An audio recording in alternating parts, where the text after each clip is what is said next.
It was 7:21 p.m. when my world stopped. I still remember the exact moment. The streetlights had flickered on, casting their weak orange glow across our quiet neighborhood. The kind of evening that usually smells faintly of rain and falling leaves. But that night, the air smelled like dread. My daughter, Clara, was supposed to be home by 6:30. Just a quick walk from her friend's house, nothing unusual.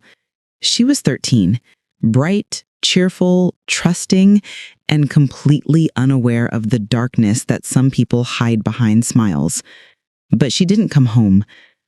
I called her phone once, twice, 3 times. The line went dead. That's when panic first clawed at me. Not the usual motherly worry, but a deep, gnawing terror.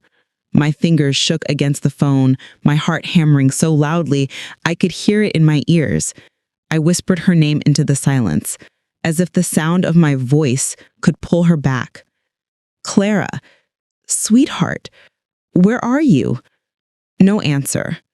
The house felt impossibly quiet, the kind of quiet that presses against your chest and makes your lungs ache. Even the refrigerator hum sounded distant, almost mocking. I called her best friend's mother. "Hi, is Clara still there?" My voice trembled slightly. "She left around 6, the woman said kindly. "Everything okay?" Everything was not okay. I lied. "Yes, just checking." I hung up and felt a chill run down my spine. I didn't notice Daniel, my husband, come in from the garage until he was standing in front of me. His face was calm, almost too calm. "What's wrong?" he asked. I swallowed my fear. "Clara, she's not home and she's not answering her phone." His eyes flickered. Not panic, not concern, but something else. Something I didn't recognize. "Maybe she lost her phone," he said, his voice low, controlled. I wanted to scream. I wanted to shake him. Something in his tone, the way he didn't look afraid, sent an icy spike of doubt into my chest. We drove through the neighborhood, calling her name, checking every corner, every street. The neighbors shook their heads. No one had seen her. At 9:02 p.m., I called the police. "Ma'am, sometimes kids wander off," said the officer. "We'll send a patrol car. Try not to panic." Try not to panic? My daughter had vanished into the night, and the world felt like it had turned upside down. Around 10:15 p.m., a neighbor told me she had seen Clara walking toward the end of Oak Ridge Lane, the cul-de-sac, but she wasn't alone. She looked comfortable, like she trusted whoever she was with, the neighbor said. Comfortable. That word stabbed me. My daughter, missing, trusting someone she shouldn't have, someone I knew. We drove home. Police cars lined the street.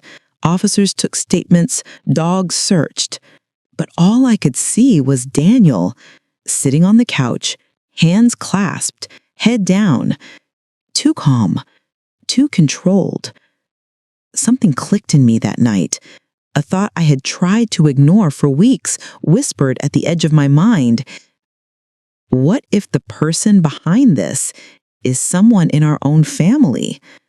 I pushed it away, pretended I was imagining things, but deep down, I knew. I knew this night would change everything. The house was too quiet that night. Every creak of the floorboard sounded like a shout in my ears. Every rustle of a curtain felt like a warning. Clara wasn't home, and Daniel's calm unnerved me. I tried to focus on practical steps, calling neighbors, retracing Clara's path, but a part of my mind refused to let go of the thought that had settled there like a poison. What if someone in our own family knew more than they were saying? I didn't want to believe it. I didn't want to even whisper it aloud, but the small, subtle things I had ignored suddenly began to make sense. Clara's reluctance to speak around her father, the way Daniel always subtly controlled every detail of her life, the bruises I had seen on her forearm weeks ago, quickly hidden under long sleeves. I remembered the look on Clara's face when she thought I wasn't watching, fear, shame, apology, all wrapped together. My daughter apologizing as if she were at fault for being hurt. And Daniel, always charming, always composed. No one would suspect him, but I did. I started making quiet observations that night. Every move Daniel made, every glance, every tone. His voice was soft, measured, almost hypnotic, but the power in it, it wasn't natural. It was controlling, dangerous. By midnight, I had decided something. I couldn't rely on luck, on hope, on anyone else. If I wanted Clara back safely, I had to watch, listen, and plan. The next morning, I called Clara's school. Her teacher said she had left early to go to a friend's house. No one had seen her after 6 p.m. It didn't add up. I asked Daniel about it casually over breakfast. He smiled. Maybe she just lost track of time, he said. His eyes were too calm, too knowing. I didn't answer. I couldn't. I forced myself to act normal, to keep my suspicions hidden, for Clara's sake. Later that day, Clara came home, her face pale, her eyes avoiding mine, her hands tucked under long sleeves. "Hi, sweetie," I said gently. "Did you have fun at your friend's?" She nodded quickly. "Yeah, everything's fine." But I saw the tremor in her fingers. I saw the tightness in her shoulders, and I knew she had been scared. That evening, I stayed in the living room while she did her homework. Daniel sat beside her, casually reviewing his phone. Every so often, I would glance up, noticing how he subtly leaned closer, placing his hand on her back or brushing a stray hair from her face. A gentle gesture, yes, but one that carried ownership, possession, control. Clara flinched each time, not openly, not noticeably, but her body betrayed her. My chest tightened. Something was very wrong, something I couldn't yet name. And then I realized this wasn't just about her disappearance. This wasn't just about tonight.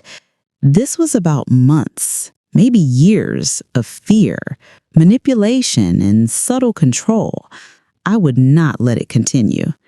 That night, as I lay in bed, I made a vow. No matter what it took, I would protect my daughter, and I would uncover the truth behind the person she trusted most. The morning after Clara returned, the air in the house felt thick, almost suffocating. It was as if the walls themselves were holding their breath, waiting for the truth to come out. I couldn't stay idle, not after last night, not after seeing the fear in my daughter's eyes. I started retracing her steps, quietly asking neighbors again, even checking the streets myself. I didn't want Daniel to notice, so I told him I was simply going for a walk. But each corner I turned, each familiar street, made the pit in my stomach deepen. Clara hadn't wandered there alone. Someone had been with her, someone she knew. I began noticing small inconsistencies. The story Clara told me about where she had been didn't match what her friends said. The timeline was off by a few minutes here, a detail missing there. Nothing glaring, nothing that anyone else would notice, but I noticed. And Daniel, he was strangely absent. Not absent in the physical sense, but absent in concern. He seemed calculated, calm, too calm, watching, observing. I couldn't tell what he was thinking, and that made my blood run cold. By midday, I started documenting everything, notes on times, conversations, behaviors. I realized I was no longer just a mother worried for my daughter. I had become a detective carefully piecing together a puzzle I didn't fully understand yet. Clara, meanwhile, was quiet. Too quiet. She kept her gaze on her homework, her pencil scratching across paper with mechanical precision. When I asked her about last night, she nodded, muttered a soft, "I'm fine," and returned to her work. But I knew better. I knew the tremor in her hands, the tension in her neck, the way she flinched at the slightest movement from Daniel, all of it. That evening, I decided to test him. I brought up a casual topic, a neighborhood incident, and watched. His eyes flickered with annoyance before he masked it with a smile. A subtle movement, almost imperceptible, but it told me everything I needed to know. Daniel had control over Clara, not just in the obvious ways, but in ways I hadn't realized. Fear, manipulation, silence. It had been cultivated carefully, quietly, over months, maybe years. I felt a cold determination settle inside me. I would not let him continue. I would not let him win. And that night, as Clara slept in her room, I watched Daniel from the doorway. His back was to me, hands resting casually on the table. I couldn't see his expression, but I could feel the tension radiating from him. Something was about to change. I didn't yet know how, but I knew I would get my daughter back. And the person behind her fear, the person she had trusted the most, would pay for every moment of it. The days after Clara's disappearance, or rather her brief absence, blurred into a tense haze. Every movement in the house felt loaded with meaning, every glance a potential clue. I couldn't trust anyone fully, not even Daniel, who smiled at me with the same charm that had lulled me for years. I started documenting everything, every conversation, every odd behavior, every subtle gesture that didn't sit right. I even installed a small camera in the living room, hidden from view, under the guise of a security measure. I knew it was drastic, but desperation has a way of making a mother do things she never imagined. Clara was quiet, but observant. She watched me more closely than ever before, as if measuring how far I could go without disturbing the fragile peace, and I could see the relief in her eyes whenever I intervened, even subtly, to protect her. That night, while Daniel slept in the master bedroom, I watched the footage from the camera, and there it was, the first undeniable proof. Daniel leaning over Clara while she was supposed to be doing her homework. Not a gentle touch, not a comforting gesture. His hand pressed firmly on her back, his voice low, commanding. And Clara, frozen, silent, fearful, not responding, not because she didn't want to, but because she had been conditioned to obey. I felt a cold wave of fury. The man I had once loved, the father of my children, had been controlling and manipulating them both in ways I hadn't dared to imagine. I decided then I couldn't confront him yet, not without a plan. I started gathering more evidence, old messages, subtle threats and emails, patterns in his behavior. The more I uncovered, the more terrifying the truth became. This wasn't a one-time incident. It was a pattern, a carefully constructed web of control. I knew I had to be methodical. Hasty action could jeopardize Clara's safety, and I couldn't risk that. Days turned into a week. The tension in the house grew thick. Daniel sensed something. I could see it in the small changes in his behavior. Subtle paranoia flickered across his face, quickly masked with practiced calm. Meanwhile, Clara began opening up in small ways. A whispered word here, a brief confession there. I listened, documented, and comforted. Every piece of information brought us closer to understanding the full extent of Daniel's control. One night, as I sat with Clara reading a story, she finally whispered something that made my heart ache. "Mom, I've been scared of him for a long time." Her words were barely audible, but they cut through me like a knife. All the fear, all the anxiety, all the hidden bruises, it was all real. All of it had been hidden behind the charming smile I had trusted for years. And in that moment, I made a silent vow. I would dismantle his control, piece by piece, subtlety by subtlety. And when the time came, he would realize the full weight of what he had done, not just to Clara, but to the family he claimed to love. I didn't know exactly how the plan would unfold, only that I would not fail. By the time the weekend arrived, I had a plan forming in my mind. Careful, calculated, patient. I couldn't rush. I had to strike in a way that would leave Daniel exposed, confused, and powerless. He was unpredictable, and unpredictable men are dangerous. But the more I observed him, the more I realized that he thrived on control and fear. Remove those, and his world would begin to crumble. I started small. Subtle shifts in the house, rearranged furniture, small inconsistencies in routines, unexplained phone calls from concerned neighbors. Nothing that would alarm Daniel openly, but enough to plant seeds of doubt. He noticed immediately. I could see it in the way his eyes flickered toward the door when a phone rang, the way his hand gripped the countertop a little tighter, the way he paused mid-step in the hallway as if sensing an invisible presence. Clara noticed too. Her shoulders relaxed slightly each time I gently reminded her that she was safe.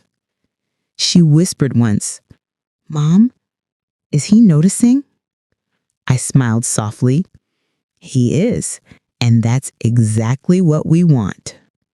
Every word, every gesture was calculated. I let Daniel believe he was still in control while slowly dismantling that illusion. One evening, he tried to corner me in the living room, casual questions turning into probing, testing me for weakness. "Everything okay, honey?" he asked, his tone deceptively soft. "You've been tense lately." I kept my voice even, calm. I said, "Just worried about Clara. She's had a rough week." His eyes narrowed, searching for cracks. I gave him none. I smiled gently, looked away, and continued as if nothing was wrong. That night, I reviewed the camera footage again. Daniel had been monitoring Clara closely, too closely, too intentionally. But now, he was slightly distracted, hesitant, nervous. I could feel it. The shift was happening. It was a small victory, yes, but necessary. Every slight tremor in his confidence, every moment of hesitation brought me closer to the day when the truth would come out. And Clara, she was healing. Slowly, carefully, but undeniably. She laughed quietly as I read a story to her, small smiles breaking through the shadow of fear that had lingered for months. I knew the day would come when Daniel's power would be gone entirely. And on that day, I would ensure he would never harm her again. The house felt different that week. Daniel had always carried himself with an air of control, an unshakable calm that masked the manipulation he wielded like a weapon. But now it was beginning to slip. Subtle things caught my attention. The way his hand lingered a moment too long on the staircase railing, gripping tighter than necessary. The sharp glance he cast at the camera when I passed by. The faint twitch at the corner of his mouth when Clara laughed in my presence. A laugh that was slowly returning, alive and free. I could see it now. The cracks in the facade, the thin veneer of charm beginning to fracture under the weight of reality. That evening, I decided to push just a little further. Clara had finished her homework and was tucked safely in her room. I asked Daniel to join me in the kitchen for a quiet talk. He came, calm as ever, though I sensed the tension under his composure. I didn't waste words. I let my gaze linger, measured, deliberate. You know Clara isn't as naive as you think she is. She notices everything, every little thing you do. His eyes flickered, a micro-expression of something, fear, irritation crossed his face before he masked it. I do what's best for her, he replied smoothly. She's lucky to have me. I leaned closer, lowering my voice so that only he could hear. Do you really think she feels that way? The silence that followed was deafening. I didn't need to push further. The tension in the room was a tangible thing, pressing against our chests. That night, as I lay awake, I reflected on the week's progress. Daniel was unraveling, slowly but unmistakably. Every subtle observation, every carefully placed hint, every small act of rebellion by Clara chipped away at his illusion of control. And I knew it would take only one misstep, one slip, to bring everything crashing down. I also knew that timing was everything. Clara needed to feel safe enough to speak openly. I needed to be ready to confront Daniel fully. And I needed to prepare for the fallout, because this man, the one I had trusted with my family, would not surrender quietly. The night stretched long and uneasy. Outside, the wind whispered through the trees, carrying with it the sense of change, of inevitability. By the time dawn broke, I felt something I hadn't felt in months. Hope. Hope that justice, patience, and truth could prevail. Hope that my daughter would reclaim her life. Hope that Daniel's carefully built empire of fear was about to collapse. And I vowed silently, when the time came, he would understand fully the consequences of every cruel, manipulative choice he had made. It was Thursday evening when I decided the time had come. I didn't plan anything dramatic, no shouting, no immediate accusations. I knew Daniel too well.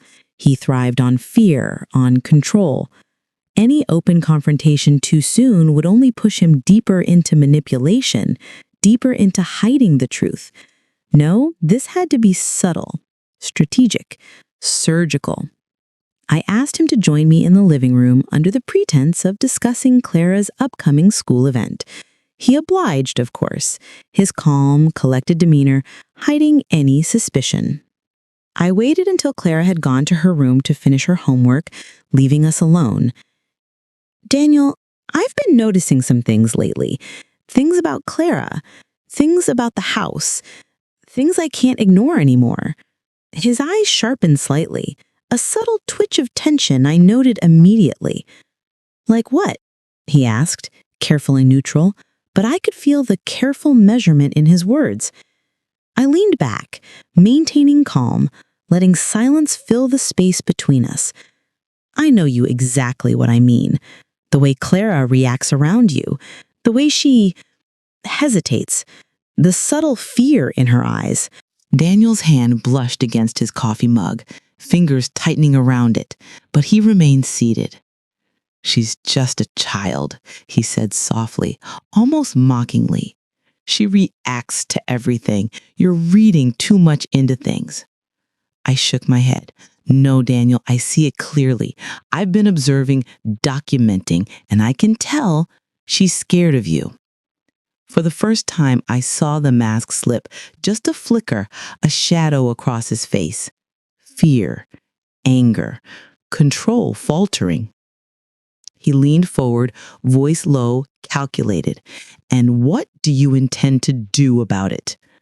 I didn't answer immediately. I let the question hang, letting the weight of it settle in the room. I intend to protect my daughter, and that means exposing the truth, not to the world yet, not to anyone else, but to you directly, so you understand that control ends tonight. The change in him was palpable. His jaw tightened, his eyes darted away for a fraction of a second, then returned to me steely, dangerous. "You think you can intimidate me?" he hissed. I smiled softly. "No, I'm not trying to intimidate. I'm showing you reality. Your control, your fear tactics, none of them work anymore, and they won't work again." The room fell silent. The tension thickened, almost suffocating. Daniel was calculating, measuring, searching for a weakness, but I gave him none. That night, I realized something important. Confrontation wasn't about anger or accusations. It was about psychological leverage, showing him subtly, quietly, that the power he once wielded so effortlessly had slipped through his fingers. And that realization, that small victory, felt like the first step towards freedom for both Clara and me. After that first confrontation, the air in the house changed. Daniel moved more cautiously, more deliberately, but I could sense the growing tension in him. Every word he spoke, every gesture he made was now measured. He was beginning to realize, however subtly, that his grip on Clara was slipping. I knew that it wasn't enough to rely on observation alone. Suspicion without proof would leave me vulnerable. Daniel was manipulative, cunning, and capable of twisting any situation to his advantage. I needed evidence, concrete, undeniable proof that would expose him fully when the time came. I began quietly. Messages and emails.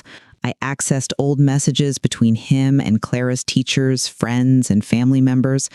Nothing overt, but subtle threats and manipulative undertones began to emerge. Each line, each word was carefully cataloged. Hidden cameras, small, strategically placed cameras in the living room, hallway, and kitchen, captured interactions I couldn't always witness firsthand. I wasn't invading privacy, I was protecting my daughter, and the footage revealed more than I expected. Daniel's gentle touches weren't always gentle.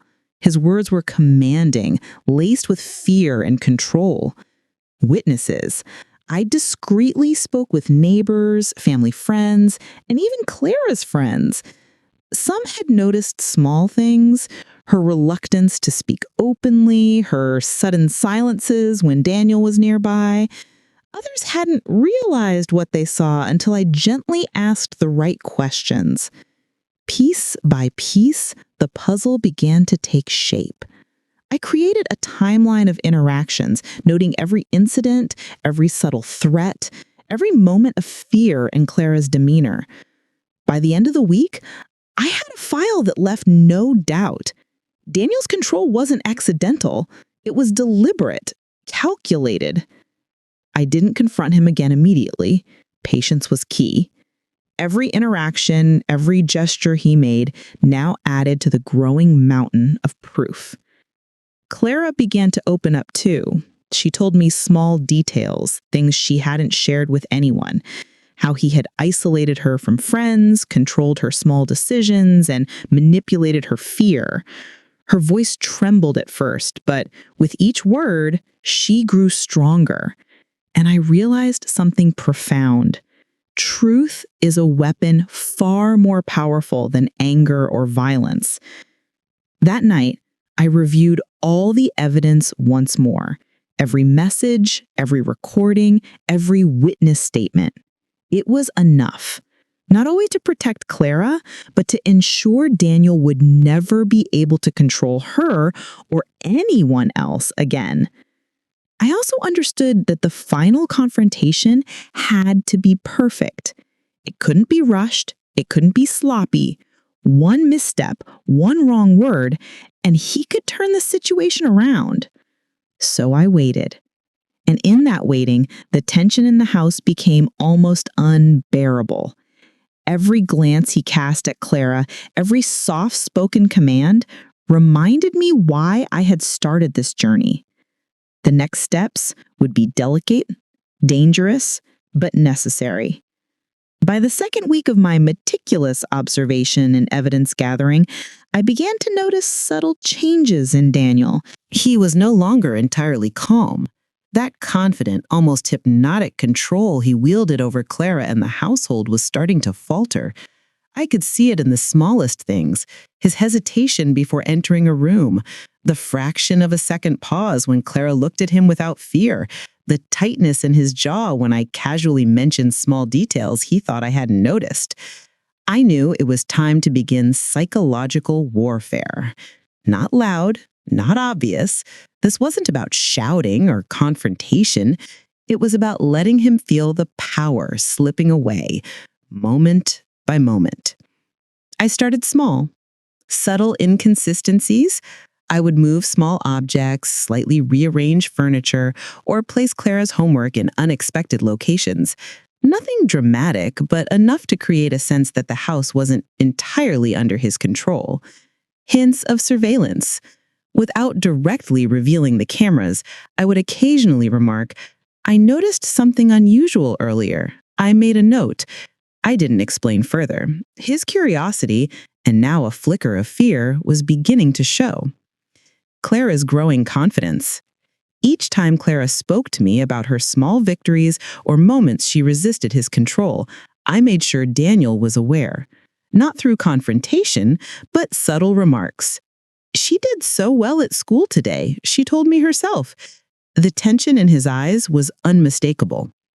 The psychological pressure was slow, methodical, and it worked. Daniel started to second-guess himself. He began double-checking actions, watching for signs I might notice. He became cautious, tense, reactive. One evening, he tried to assert dominance again. "You're making things up, aren't you?" he asked quietly, sitting across from me at the dinner table. His calm, almost measured tone was undercut by a faint tremor in his hands. I looked at him, steadily, calmly, and said, "I don't make things up. I observe, I record, I notice." The moment hung heavy in the air. Silence. Only the soft clinking of cutlery. He realized then, perhaps for the first time, that his control was slipping, and it terrified him. I also made sure Clara saw this shift. Her small smiles became bolder, her posture relaxed, her eyes no longer downcast when he spoke. She was regaining pieces of herself that Daniel had tried to suppress for years. It was subtle, but powerful. Every flicker of fear in Daniel, every small victory for Clara, every moment of calm observation from me, these were the building blocks of the final confrontation. And I knew, deep down, that when the time came, he would be unprepared. Because he never anticipated a mother's patience, a mother's cunning, and a mother's love. The first few weeks had been exhausting, mentally, emotionally, and physically. Every small victory felt like a battle won, but I knew the war wasn't over. Clara, however, was beginning to change. Slowly, carefully, she started to speak about things she had buried deep inside, things that had weighed on her for months. One evening, after dinner, I sat on the couch beside her. The house was quiet, the soft hum of the refrigerator the only sound. I reached for her hand, and she didn't pull away. "Mom," she whispered, her voice trembling. "I've been scared. For so long, I didn't know how to tell you." I held her close, feeling the tension in her small body slowly ease. "It's okay, sweetie. You're safe now. You can tell me everything." Her words came in fits and starts, memories of being controlled, of being watched, of fearing the man who should have protected her. And as she spoke, my heart ached and burned at the same time. Anger, sadness, determination. I realized that every step I had taken, the observations, The evidence gathering, the psychological pressure on Daniel had prepared us for this moment. Clara's voice, once silenced by fear, was finally emerging. I listened carefully, documenting each detail, each subtle admission. This wasn't just for me. It was for the day we would confront Daniel. Every story she told was another piece of the puzzle, another thread that would unravel the web of control he had woven over our lives. That night, I lay in bed thinking strategically. Daniel's cracks were widening, Clara was gaining confidence, and I had never been more focused. I would wait for the right moment, the perfect moment to expose him, to dismantle the carefully crafted illusion of power he had built. Clara, curled beside me, finally slept peacefully. For the first time in what felt like forever, I saw hope in her face, a glimpse of the girl she was meant to be, fearless, strong, and alive. And I knew the next step had to be precise. The confrontation had to be flawless. Because the person who had controlled her, who had hidden his darkness behind charm and smiles, would never see it coming. The house was quieter than usual that evening, almost unnaturally so. Daniel sat in his favorite chair, scrolling through his phone, a faint smirk on his lips, as if he knew everything was under his control. He didn't know I had spent the entire day meticulously arranging the pieces of our next move. The trap wasn't physical. It wasn't about confrontation with yelling or anger. It was psychological, subtle, precise, and inevitable. I had spent weeks gathering evidence, videos, messages, witnesses, small details from Clara herself. Everything was in place, documented, and ready. That evening, I started with a simple comment. "Clara told me about her day at school today," I said casually, watching Daniel closely. His eyes flicked toward the living room where Clara was doing homework, but he said nothing. I said softly, "She seems really happy. You should hear some of the things she's been saying, things she never shared with me before." I saw it then, a slight twitch in his expression, the barest hint of tension creeping into his posture. He was already reacting to the trap I had laid without him realizing it. Next, I subtly referenced the evidence I had collected. I also reviewed some of the messages and notes. It's interesting how certain things seem deliberate. Daniel's smirk faltered. A shadow crossed his eyes, quickly masked, but I saw it.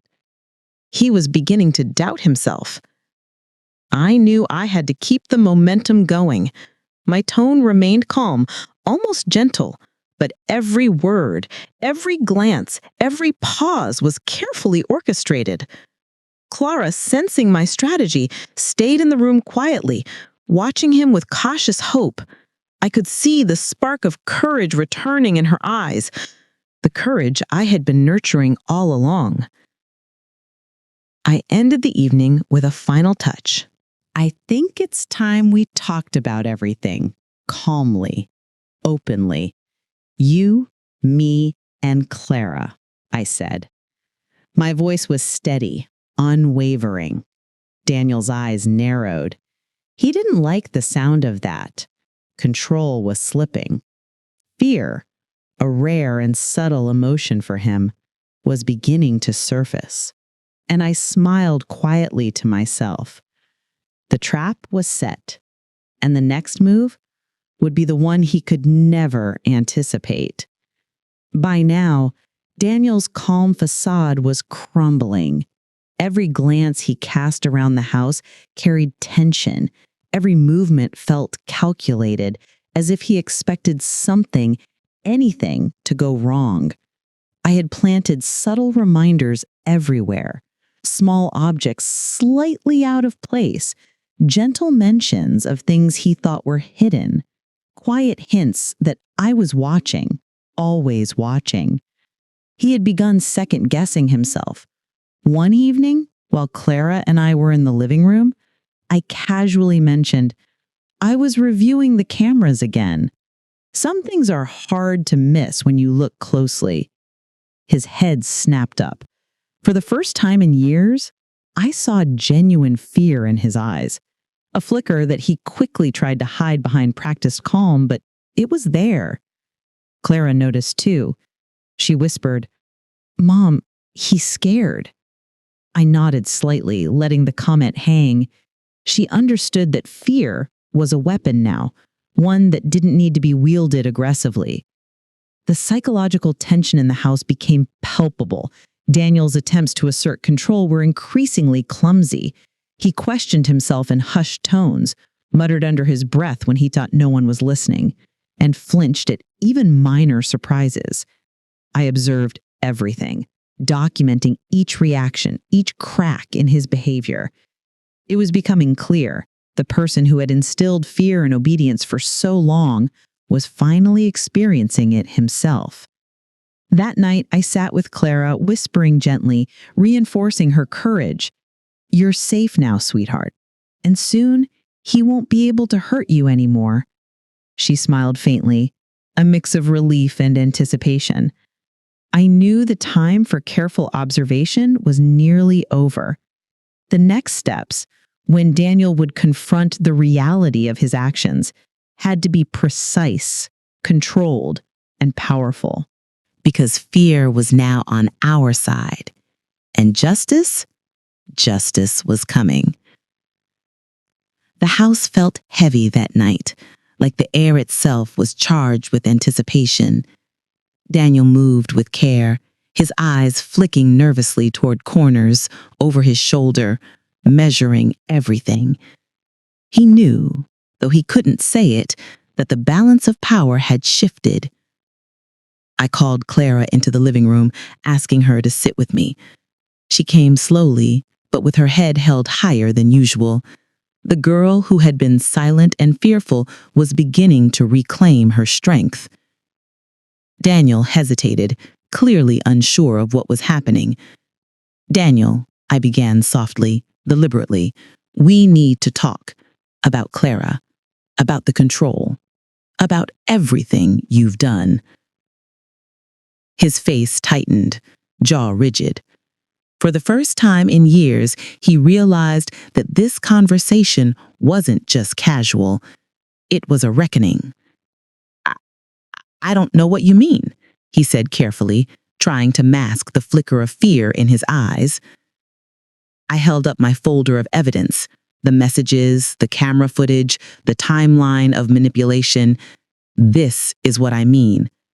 Every moment of control, every subtle threat, everything you've done to make Clara afraid of you, it's all documented. It's all here. His smirk, once so confident, faltered. A shadow of panic flashed across his face. Clara stepped closer to me, her small hand slipping into mine. She no longer flinched. She no longer hid. Her courage had grown under my guidance, and now she was ready to face him too. You're scared, I continued calmly, and you should be, because your control ends tonight, and we will make sure everyone knows the truth. Daniel's lips pressed into a thin line. He opened his mouth, closed it, hesitated. Fear had replaced the arrogance that once defined him. It was happening. The moment I had been preparing for, the moment where power, truth, and justice collided, was finally here. The room was silent, save for the soft hum of the air conditioner. Daniel's eyes darted between the folder in my hands and Clara standing beside me. For years, he had wielded fear like a weapon, controlling every corner of our lives. And now, the weapon had been turned against him. I don't understand, he whispered, his voice tight, strained. I kept my voice calm, even as my heart pounded with righteous fury. It is true. Every word, every act, every moment you tried to control her life, her feelings, her freedom, it's here, all documented. And Clara, she's not afraid of you anymore. Clara stepped forward, her small but unwavering voice cutting through the tension. I'm done being scared.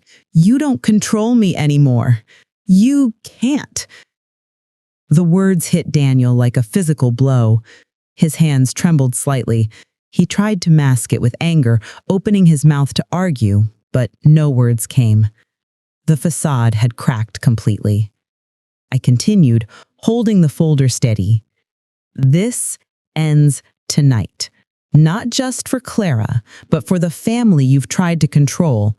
The manipulation, the fear, it stops now, and everyone will know the truth if you try to deny it. The room seemed to shrink as Daniel's posture faltered. His smirk, the one he wore to charm, to manipulate, was gone. In its place was a rare, raw emotion: fear. I realized then that the most powerful weapon in this confrontation wasn't anger, wasn't shouting. It was truth backed by preparation and patience. Clara's small hand gripped mine tightly, a signal of courage and trust. We're together, I whispered softly. Daniel's breaths became uneven. For the first time in years, he was powerless. Every tactic, every psychological manipulation, every threat he had once wielded had failed. And in that failure, I found a strange sense of relief, not just for me, but for my daughter. Tonight, Clara's liberation began, and the man who had terrorized her could do nothing to stop it. The following morning, Daniel didn't speak a word. The folder of evidence lay open on the kitchen table, a silent testament to the months of manipulation, control, and fear he had inflicted on our family. Clara walked into the kitchen, head held high, eyes bright for the first time in years. She looked at me and smiled, a small, hesitant, but genuine smile. "It's over, Mom?" she asked softly. "Yes, sweetheart." I pulled her into a hug. "It's over. He can't hurt you anymore. Not now, not ever." Daniel stood frozen, realizing fully that his reign of control was finished. His carefully constructed facade had crumbled, and the evidence ensured he could never regain power. Not over Clara, not over anyone. The police, alerted in advance and prepared with the evidence we had gathered, arrived to take statements. Friends and neighbors who had sensed something wrong over the years finally came forward, corroborating what Clara and I had documented. It was a meticulous, organized exposure that left no room for denial. Daniel was held accountable for the fear and control he had inflicted. As the house grew quiet again, I looked at Clara and realized how much strength she had gained. Her voice, once timid and small, was now steady.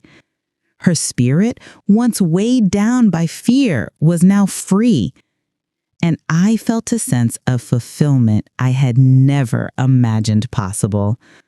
A mother's love had prevailed, patience had won, and justice had been served. That night, as Clara slept peacefully, I sat alone and reflected on the journey. It had started with fear, uncertainty, and doubt. It had evolved into careful observation, strategic planning, and unwavering courage. And it had ended with liberation, empowerment, and justice. To all the mothers, daughters, and families watching this story unfold, never underestimate the power of patience, love, and truth. No darkness lasts forever. The light of courage and justice can pierce even the deepest shadows. If this story inspired you or reminded you of the power of courage and truth, don't forget to like, share, and subscribe. Your support helps share stories of empowerment, healing, and justice to those who need them most.